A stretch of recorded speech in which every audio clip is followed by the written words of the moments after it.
Offrir un de ses organes vitaux à un être cher fait marque d'une affection incommensurable. Mais céder ses organes après la mort relève d'une logique dont la science et l'humanité demeureront toujours reconnaissantes. La vie après la mort peut se concevoir lorsqu'un don d'organes d'un congénère décédé vient entraver une pathologie et relancer la mécanique du métabolisme de l'être chétif, lui donnant la chance de poursuivre son existence parmi les siens. On peut exprimer son refus de donner un organe et l'inscrire sur un registre national que nous devons obligatoirement interroger avant une transplantation.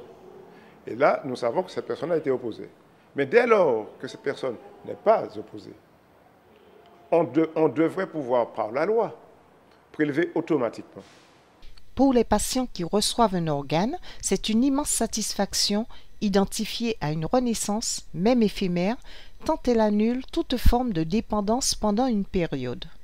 Quand on est transplanté, il faut savoir que c'est un organe donc, qui est extérieur et qu'on a ce qu'on appelle donc, des médicaments anti-rejet qui sont qu'on doit prendre à vie.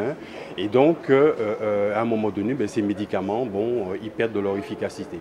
Donc, j'estime que j'ai été chanceux parce que j'ai quand même été greffé pendant plus de 20 ans, alors qu'il y a des collègues dont la transplantation ne dure pas plus d'une dizaine d'années.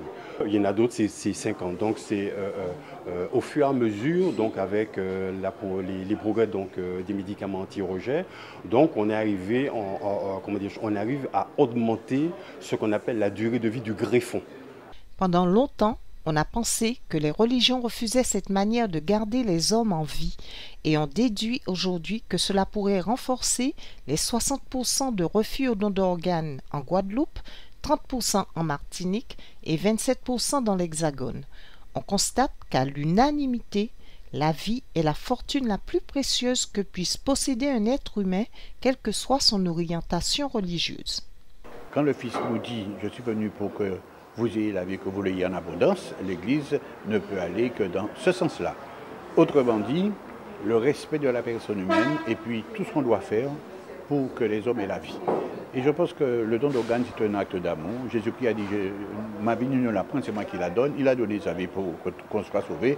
Je ne vois pas pourquoi une personne ne peut pas donner un organe pour sauver la vie de son frère. De sauver quelqu'un qui est la phase finale, de le sauver, de le faire avec acte d'amour, ce n'est pas interdit dans l'islam. Par contre, tout ce qui est commercialisation ou le trafic, ça c'est interdit dans l'islam. L'hindouisme n'interdit pas ce type de choses. Il n'y a pas d'interdit du reste à ce niveau-là, ni pour le don d'organes, ni pour les transplantations. L'hindou, effectivement, qui rentre en milieu hospitalier, se livre totalement à ceux qui vont le soigner. L'être suprême que des milliards de citoyens de la Terre vénèrent, en fonction de leur religion respective, a réellement dicté sa volonté de ne pas s'opposer au don d'organes qui constitue un échange entre ceux dont le départ est imminent et une autre partie nantie d'un destin plus clément.